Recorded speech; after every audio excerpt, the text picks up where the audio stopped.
Assalamualaikum warahmatullahi wabarakatuh. Alhamdulillah wassalatu wassalamu ala sayyidina Rasulillah Sayyidina Muhammad bin Abdullah wa ala alihi wa sahbihi wa mawalah, amma ba'du. Kita bersyukur kepada Allah Subhanahu wa taala pada malam hari ini, malam 12 Rabiul Awal, malam kelahiran Nabi Muhammad sallallahu alaihi wasallam. Kita berkumpul di tempat ini, Istana Kepresidenan di Bogor.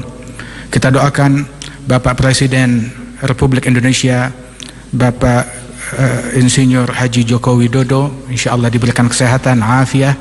Begitu juga segenap para petinggi negara, lembaga tinggi negara, para menteri, para perwakilan negara-negara asing, para duta besar, dan semua para hadirin, para hadirat, dan adik-adik kita, anak-anak yatim yang hadir tengah-tengah kita di sini. Masya Allah, mereka mendapatkan tempat duduk di depan.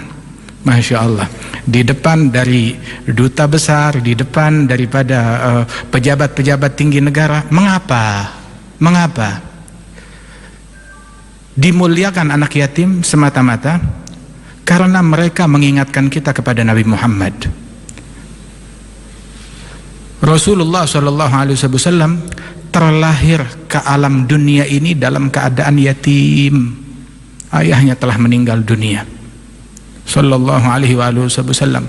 Sehingga karena setiap kita melihat anak yatim mengingatkan kita akan yatim yang paling mulia di alam semesta, Nabi besar Muhammad sallallahu alaihi wasallam, yang mana Rasulullah datang membawa rahmat dan kasih sayang kepada anak-anak yatim, kepada janda-janda yang lemah, kepada fakir miskin, kepada semua orang, didasari dengan rahmat dan kasih sayang.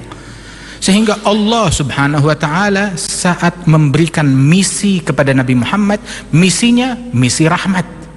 Wa ma arsalnaka illa rahmatan lil alamin. Tidaklah kami utus engkau wahai Nabi Muhammad melainkan misinya satu, semata-mata hanyalah rahmatan lil alamin. Tidak ada misi yang lain selain daripada rahmat tersebut. Tapi Nabi berperang, Nabi berjihad, Nabi berjuang untuk menegakkan rahmat, untuk menjaga rahmat, untuk menstabilkan rahmat dan kasih sayang di muka bumi ini, sallallahu alaihi wasallam. Sesungguhnya Allah Subhanahu wa ta'ala tatkala memerintahkan Rasulullah sallallahu alaihi wasallam untuk di dalam berdakwah tersebut, Allah Ta'ala menyatakan, ud'u ila sabili rabbika bil hikmah wal mau'izatil hasanah wajadilhum billati hi ahsan. Ajak mereka, ajak sekalian manusia, ila sabili rabbik, menuju jalannya Allah, birrahmah bil hikmah wal mau'izatil hasanah, dengan hikmah, dengan nasihat al hasanah yang baik. Al hasanah yang baik, bukan yang tidak baik. Tapi kita perlu argumentasi, perlu berjidal, perlu berdebat. Saat langkah-langkah itu, langkah ketegasan perlu diambil, wajadilhum billati hiya ahsan. Ambil langkah yang tegas, jidal, debat, tapi dengan cara yang terbaik, al-ahsan. Tahu al-ahsan? Ada hasan, hasan, hasan, baik, baik, baik. Mana yang terbaik? Prioritaskan yang terbaik di dalam bersikap, di dalam berucap, di dalam berdakwah. Sehingga itulah yang paling tepat. Allah Ta'ala menyatakan, fabima rahmatin minallahi linta lahum walau kunta faddan ghalidhal qalbi lam faddu min hawlik. Sesungguhnya dengan rahmat Allah engkau bersikap lemah lembut dan kasih sayang kepada mereka. Andaikan engkau bersikap kasar, kaku, keras, bersikap kasar, kaku, faddan ghalidhal qalbi, dengan hati yang keras, ucapan kata-kata yang kasar, lan faddu min haulik, mereka akan kabur dari sekelilingmu. Nabi Muhammad orang yang paling tampan, Nabi Muhammad yang suaranya paling indah dan merdu, aromanya paling harum. Sayyidina Ali bin Abi Thalib mengatakan, man ra'ahu badihatan habah wa man khalatahu ma'rifatan ahabbah. Barang siapa yang melihat Rasulullah gentar melihat wibawanya Nabi Muhammad, tapi begitu dia sudah duduk bersama Nabi Muhammad, mendengar, melihat, menatap Nabi Muhammad, langsung jatuh cinta kepada Nabi Muhammad sallallahu alaihi wasallam. Hal ini diakui oleh kawan dan lawan, hingga Mereka pun, bahkan orang-orang non-muslim, saat berkunjung kepada Nabi Muhammad, mereka mengatakan, ma ra'aitu ahadan yuhibbu ahada ka ashabi Muhammadin yuhibbu Muhammada. Saya tidak pernah melihat seseorang cinta kepada orang lain seperti saya melihat sahabat-sahabat Muhammad cinta kepada Muhammad sallallahu alaihi wasallam. Mereka cinta kepada Rasulullah sallallahu alaihi wasallam. Rasulullah yang wajahnya paling tampan, suaranya paling indah, aromanya paling harum, disukai oleh semua orang. Allah Ta'ala nyatakan, kalau engkau berhati kasar, kaku, dan berucap kata-kata yang kasar, orang bakal kabur, menjauh. Apalagi kita yang wajah kita pas-pasan, apalagi kita yang suara kita tidak semerdu Rasulullah, aroma kita tidak seharum sewangi Nabi Muhammad sallallahu alaihi wasallam. Mereka yang menjauh, yang menentang engkau, diajarkan untuk bersikap lemah lembut, menarik mereka. Kemudian diperintahkan fa'fu anhum, maafkan mereka. Masya Allah, berbeda, maafkan mereka. Wastaghfir lahum, mohonkan ampunan Allah untuk mereka. Dan bukan sampai di situ aja, wasyawirhum fil amri, ajak mereka untuk musyawarah di dalam perkara. Sehingga dikatakan dalam sejarah, tidak ada orang yang lebih banyak bermusyawarah dengan sahabat-sahabatnya melebihi Nabi Muhammad. Bermusyawarah dengan sahabat-sahabatnya, bahkan beliau rela meninggalkan pendapat beliau sendiri untuk pendapat mayoritas dalam hal-hal yang bisa menerima pendapat mayoritas. Tapi kalau dalam hal-hal yang memang sudah baku tidak menerima pendapat manusia, maka Rasulullah tetap teguh berpegang dengan apa yang diwahyukan oleh Allah Subhanahu wa taala. Beliau Nabi Muhammad sampai menegaskan tentang ketegasan beliau. Nabi Muhammad bersikap bukan orang yang lembek, juga bukan orang yang kaku, yang keras tanpa ada rahmat sama sekali, tidak. Beliau tegas. Disebutkan bahwasanya ya'fu 'anil dzambi idza kana fi haqqihi wa sababihi wa idza du'i'a haqqullah lam yaqum ahadun li ghadabihi. Beliau memaafkan apabila kesalahan terjadi menimpa pribadi beliau. Beliau memaafkan, ya'fu yasfah. Namun apabila syariat Nabi Muhammad SAW diganggu, beliau bersikap tegas, tidak mundur sejengkal pun dari apa yang diwahyukan oleh Allah Subhanahu wa taala. Disodorkan, dibujuk rayu dengan harta, dibujuk rayu dengan tahta, dibujuk rayu dengan segala fasilitas, keamanan dan lain sebagainya. Maka Nabi Muhammad tidak mundur dari apa yang diwahyukan oleh Allah Ta'ala dan berkata, law wada'tum syamsa an yamini wal qamara an yasari ala an aturka hadzal amr ma taraktuh. Kalau seandainya, jangan lagi cuma itu semua hal-hal duniawi, letakkan matahari di tangan kanan saya ataupun bulan di tangan kiri saya untuk meninggalkan perkara dakwah ini, ajaran dari Allah Ta'ala, saya tidak akan mundur sejengkal pun juga. Sabda Rasulullah sallallahu alaihi wasallam. Dan dengan ketegasan beliau tersebut, beliau melakukan jihad, beliau berjuang, dan jihad beliau pun juga dengan aturan rahmat dan kasih sayang. Dipesankan bahwasanya ketika menghadapi berperang dengan orang-orang yang memerangi Nabi Muhammad SAW dan para sahabatnya, diperintahkan oleh Rasulullah agar tidak mengganggu kaum wanita, dan dipesankan tidak boleh mengganggu orang-orang yang di pasar, dan tidak boleh mengganggu orang-orang yang berada di kota yang tidak ada hubungannya dengan peperangan. Bahkan Rasulullah SAW berpesan, kalau musuh sudah berpaling, sudah jangan dikejar. Bahkan Nabi berpesan kepada sahabat, jangan kalian berharap ingin jumpa dengan musuh, berperang dengan mereka. Jangan itu yang menjadi puncak harapan kalian. Jangan itu, kata Rasulullah SAW. Berpesan kepada Sayyidina Ali bin Abi Thalib tatkala memimpin sebagai panglima peperangan, apa yang saya lakukan ya Rasulullah apabila saya telah tiba di medan perang? Nabi bilang, ud'uhum ila Islam, ajak mereka ke dalam agama Islam. Ini sudah berperang, berhari-hari berperang, dipimpin oleh panglima yang baru Sayyidina Ali bin Abi Thalib. Lanjut perang lagi, dibilang tunggu dulu, tawarkan mereka akan ajaran Islam hingga mereka berhenti memerangi kita. Kemudian Rasul berpesan, wallahi la ayyahdiyallahu bika rajulan wahidan khairun laka min humrin na'am. Demi Allah, Engkau mengajak satu orang ke jalan hidayat lebih baik daripada engkau bawakan aku rampasan perang, harta yang banyak, ataupun kekuasaan dari sebuah negeri. Itu bukan itu yang saya cari, tapi saya ingin semua orang dapat hidayat, kata Rasulullah sallallahu alaihi wasallam. Di dalam medan pertempuran tatkala berjihad, banyak sahabat terbunuh, terluka.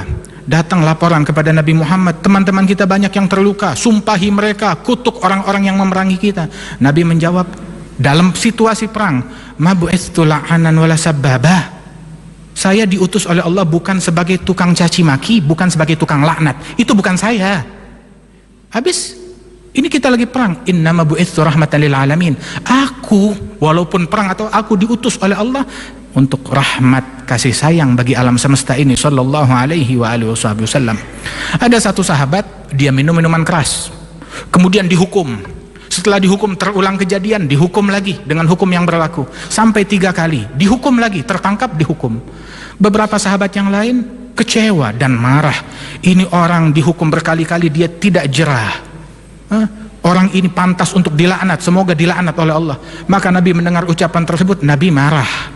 Nabi menegur orang ini, la takun lisyaitan aunan ala akhik. Jangan kamu membantu syaitan di dalam membuat saudaramu makin jauh dari Allah Subhanahu wa taala. Dia dikuasai oleh nafsunya, terkena minuman keras. Jangan kamu membuat dia makin hanyut, makin ikut dengan syaitan, tarik ke dia. Nabi berpesan, unsur akhaka zaliman atau mazluman, bantu saudaramu baik dia dalam keadaan zalim, jahat, ataupun mazlum, terzalimi, dijahati, bela dia. Sahabat bilang, kami membela saudara kami kalau dia dijahati, dizalimi, ditindas. Tapi kalau dia menindas, dia menjahati, dia zalim, belanya bagaimana? Nabi bilang, dengan mencegah dia daripada kejahatan tersebut.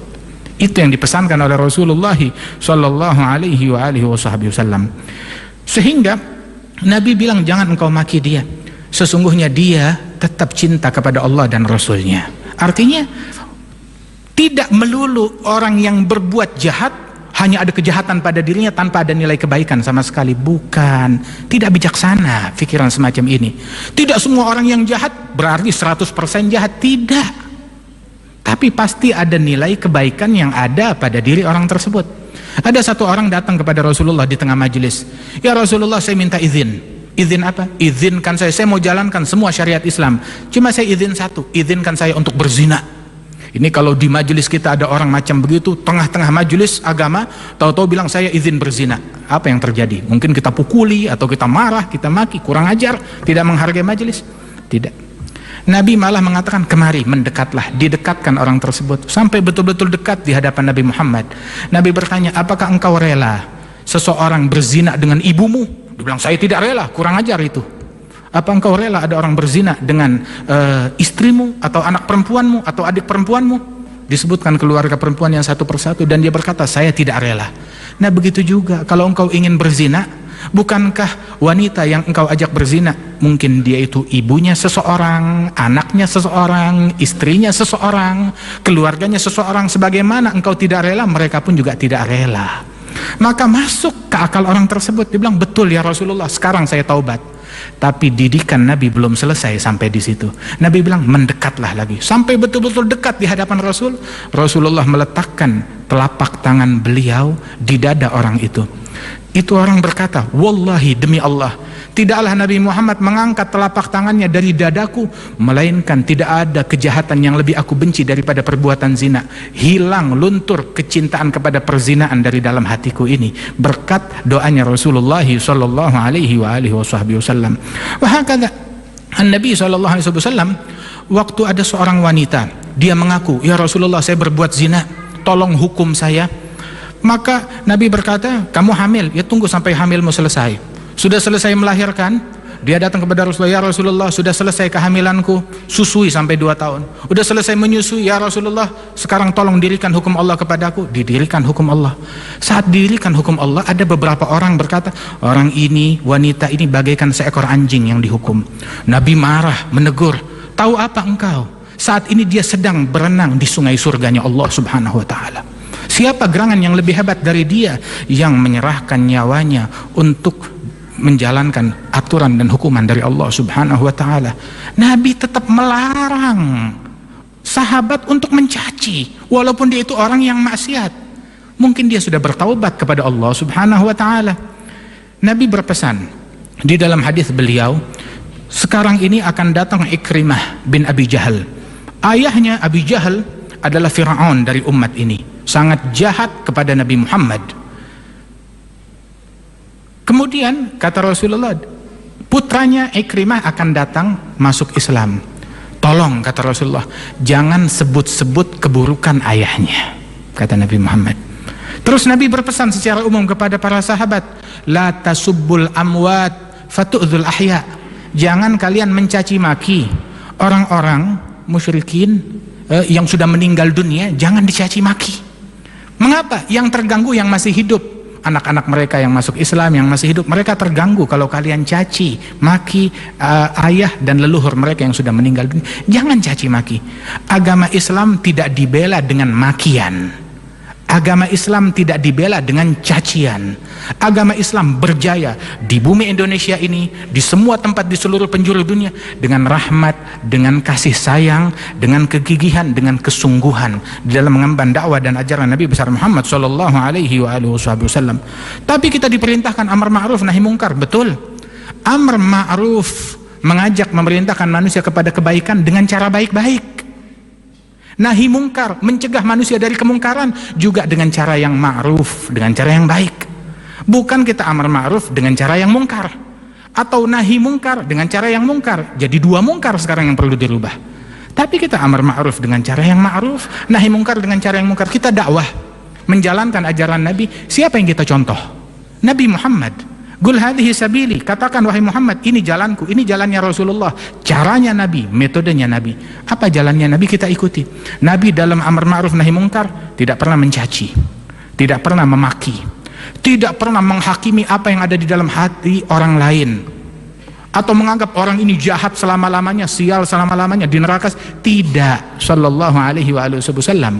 Bahkan selama 23 tahun berdakwah, diuji, diteror, ditindas, diganggu, diboikot, diperangi, beliau Nabi Muhammad tidak mengeluarkan kata-kata yang kotor, bahkan tidak pernah menyumpahi kecuali kepada individu-individu tertentu yang disebutkan, yang mana Rasulullah tidak menyumpahi mereka, melainkan sudah terbukti kalau mereka itu min ahlin nar dengan mata pandangan wahyu dari Allah Subhanahu wa taala. Lain daripada itu tidak disumpahi oleh Rasulullah sallallahu alaihi wasallam. Rasul sallallahu alaihi wasallam bahkan mengajarkan di dalam ketegasan beliau, di balik ketegasan juga dengan rahmat dan kasih sayang beliau, Rasulullah berjihad, Rasulullah berperang, Rasulullah gigih berdakwah siang dan malam. Kemudian juga Rasul sallallahu alaihi wasallam juga menunjukkan rahmat dan kasih sayang, keindahan Islam di dalam semua perilaku beliau. Dan beliau sallallahu alaihi wasallam ketika ada tawanan perang, lihat, tawanan perang, mereka beberapa menit yang lalu membunuhi, memerangi kaum muslimin, ada tawanan perang, Nabi pesan apa? Istausu bil asiri khaira. Saya pesan, perlakukanlah tawanan dengan baik-baik. Hingga tawanan perang di kota Madinah, mereka mendapatkan jamuan makanan yang paling istimewa, mendapatkan jamuan makanan yang paling istimewa. Kita membaca ayat di dalam Al-Quran, Allah memuji sekelompok manusia dari ahli baitnya Nabi Muhammad, yut'imuna ta'ama ala hubbihi miskinan wa yatiman wa asira. Orang-orang yang memberikan makanan kepada orang miskin, anak yatim, dan tawanan perang non muslim, dia beri makan. Sayyidina Ibrahim, dia tidak mau makan kecuali bersama tamu. Berjalan 1 kilometer, 2 kilometer, 3 kilometer mencari tamu, ngajak mereka makan. Awalnya dulu ada orang minta dijamu oleh beliau, maka Nabi Ibrahim berkata, baik, saya jamu engkau, tapi dengan syarat ikuti agama saya, masuk Islam. Orang itu berkata, saya tidak mau. Ya sudah. Tidak lama Allah Ta'ala kirimkan wahyu menegur Nabi Ibrahim, wahai Ibrahim, orang ini dia berpuluh-puluh tahun dia kufur terhadap saya, kata Allah. Tapi saya tidak pernah putus rizkinya sehari pun juga. Baru hari ini saya wakilkan rizkinya melalui engkau mengajukan syarat ini dan itu. Maka Nabi Ibrahim mencari orang tersebut, bertaubat kepada Allah, sini ayo jamu ke rumah saya. Bilang, tadi saya minta jamu engkau tidak mau. minta jamuanmu engkau tidak memberikan. Bilang, betul, saya ditegur oleh Allah Ta'ala. Tuhanmu menegur aku, menegur engkau gara-gara aku. Dibilang, iya. Maka sekarang aku ikut kepada ajaranmu, kepada ajaran Allah Jalla Jalaluhu wa Ta'ala ta'azamatuh. Nah, karenanya itu saudara-saudara sekalian, kita hendaknya tunjukkan ke dunia ini keindahan Islam. Di dalam bidang apapun juga, al-mu'min aina wudi' nafa'. Mu'min dimanapun dia ditempatkan, diposisikan sebagai apapun, manfaat. Mau menjadi presiden, mukmin. Mau menjadi menteri, mukmin. Mau menjadi pejabat, mukmin. Mau menjadi orang di pasar, pedagang, dia mukmin. Sebagai mukmin dimanapun dia memberikan manfaat, manfaat kepada semua, memberi, membantu, menunjukkan keindahan Islam di dalam profesi apapun yang dia miliki. Angkat citra Islam, bukan menjatuhkan citra dan agama Islam ini. Disebutkan bahwasanya Syekh Mutawalli Asy-Sya'rawi yang di Mesir itu rahimahullah, beliau pernah berdialog dengan salah seorang tokoh yang ekstrim begitu, yang mana orang ini kalau ada yang tidak sependapat dengan dia atau beda aliran, beda agama, dia ledakkan, dibunuh, diledakkan. Berdialog, berargumentasi. Kemudian Sya'rawi bertanya, saya mau tanya, kamu ketika membunuhi orang-orang yang tidak sejalan dengan engkau, orang-orang yang beda agama dengan engkau, kamu bom mereka, iya. Mereka mati, masuk surga atau neraka? Dijawab, ya masuk neraka. Oh iya. Pertanyaan kedua, tujuan syaitan memasukkan manusia ke dalam surga atau neraka? Dijawab, syaitan tujuannya memasukkan manusia ke dalam neraka sebanyak mungkin. Ya kalau begitu kamu dengan syaitan sama. Satu tujuan, satu misi. Mungkin kamu lebih hebat dari syaitan. Syaitan untuk memasukkan orang ke dalam neraka perlu proses. Itu orang sholat panjang lebar bertahun-tahun, begitu dibikin tidak ikhlas, dibikin riya, dibikin ujub, dibikin makan yang tidak baik, hingga akhir hayatnya masuk neraka. Perlu proses panjang lebar. Tapi ini dia lebih hebat, lebih pinter. Sekilas langsung memasukkan orang ke dalam api neraka, tidak. Nabi Muhammad diutus untuk mengevakuasi manusia sebanyak mungkin dari neraka ke dalam surganya Allah Subhanahu wa Ta'ala. Lemah lembut dalam segala hal. Ada satu orang, ini terakhir, satu orang berkata kepada Khalifah Harun Ar-Rasyid. Khalifah Harun Ar-Rasyid bilang, wahai Harun Ar-Rasyid, wahai Khalifah, wahai Sultan, saya mau memberikan nasihat kepada Sultan, tapi terima, maaf, nasihat saya kasar, terima. Maka Harun Ar-Rasyid berkata, kalau nasihat kamu kasar, lebih baik kamu diem. Loh kenapa? Kamu tidak mau terima? Terus terang, Allah mengutus orang yang lebih baik dari engkau kepada orang pemimpin yang lebih jahat dari saya. Dan Allah berpesan, gula lahu gaulan layyina la'allahu yatadzakkaru aw yakhsha. Katakan kepada orang itu dengan perkataan yang lemah lembut agar dia sadar dan takut kepada Allah. Allah mengutus Nabi Musa lebih baik dari engkau, dan Nabi Harun mengutus kepada Fir'aun yang lebih jahat dari saya, mengaku Tuhan. Terus Allah berpesan, ucapkan kata-kata yang lembut. Apa dosa saya kamu mau berucap kasar kepada saya? Ucapkan perkataan yang lembut, yang santun, sebab kelembutan tidak diletakkan dalam sebuah perkara, melainkan akan menjadi mahkota menghiasi perkara tersebut. Tapi perkara sebagus apapun kalau kasar, tidak baik, tidak ada rahmat di dalamnya, maka tidak akan bisa diterima di dalam hati masyarakat. Mudah-mudahan Allah Ta'ala berikan keberkahan kepada kita sekalian. Ya Allah Ta'ala jadikan kita peneladan sejati terhadap Nabi Muhammad. Para pemimpin kita insya Allah dapat meneladani Rasulullah. Kemudian juga para ulama kita meneladani Rasulullah. Para bangsa, para masyarakat kita semuanya meneladani Rasulullah Sallallahu Alaihi Wasallam. Keluarga kita semuanya meneladani Nabi Muhammad Sallallahu Alaihi Wasallam. Solusinya satu, solusinya Nabi Muhammad Sallallahu Alaihi Wasallam.